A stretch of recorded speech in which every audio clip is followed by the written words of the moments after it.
Oh, how I want to go to Scotland someday. It's a place I have on my dream list of places I want to visit. It looks so nice. I love Scottish accents. Like anytime I hear any type of like British, Irish, or Scottish accent in here, I feel like I feel something.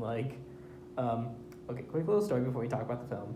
Me and one of my friends, we were walking down one of the buildings here on campus, and then we ran into someone who was playing the West Side Story prologue, and then we found out he was British, and we kind of just like almost like kind of fangirled that because his voice sounded so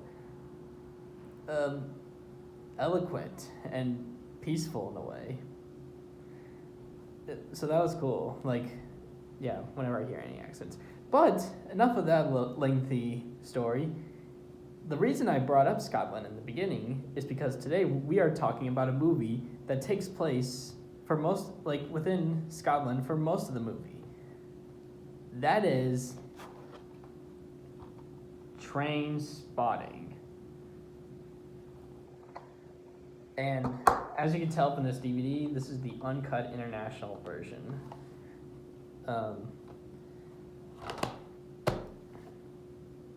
Trainspotting is wild. It's crazy, it's bonkers, it's insane.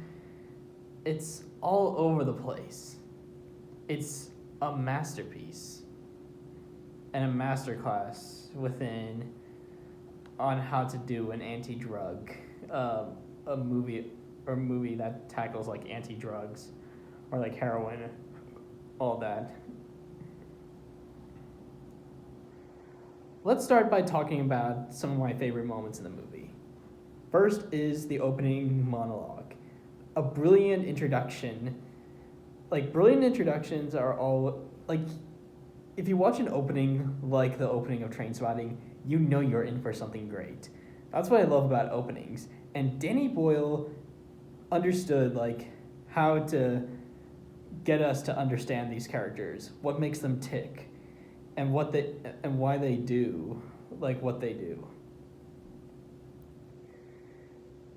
And just seeing all the intercutting footage of like the group hanging out, the group injecting heroin, and Mark on the run, magnificent editing.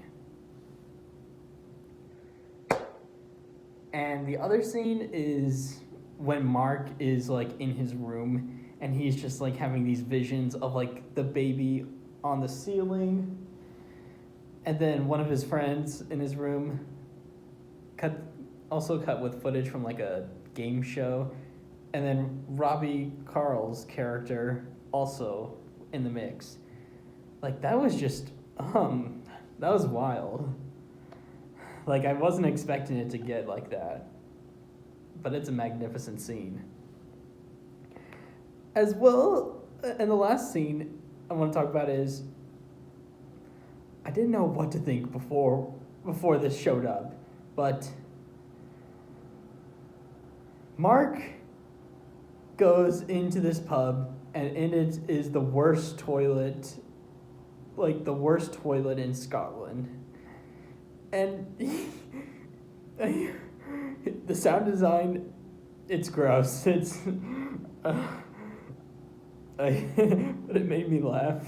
And then he just goes inside of the toilet, then in this little pool, gets the two white pill lookalikes, and then just comes out of there all clean. Like, you think if he came out of there, he would have been covered in shit, but no.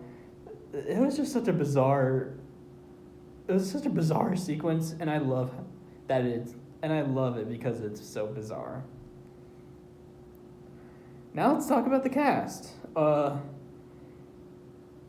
McGregor as Mark is fantastic. Same thing with Ewan Bremer, Kevin McDidd, John Lee Miller, Robbie Carl, and Kelly MacDonald.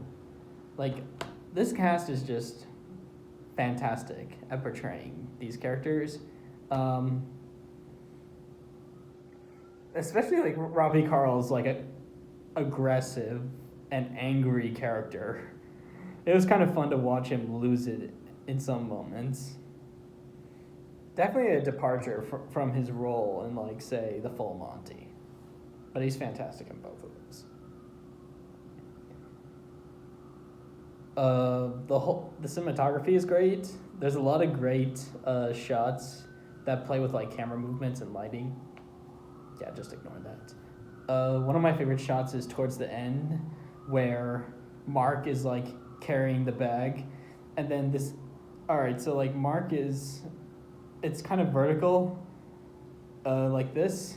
Mark is coming that way, and then the camera just turns, and, like, that's such a cool shot. I love that. And just, like, some of the, like, when Mark's in his bed and there's this kind of, like, dolly move, I want to say it looks like. But this movie just has fantastic camera work and cinematography all around. Scotland looks fantastic in this, especially when they go towards the mountains. Its use of music is just top tier. I don't know the songs off the top of my head, but their usages in the film were great and a perfect fitting. Because it's kind of like, it's true to what both Kelly MacDonald's character mentions, how, like, music's changed, drugs changed, even men and women changed. And it's like what Mark says, like, 1,000 years, there'll be no men and women, only wankers.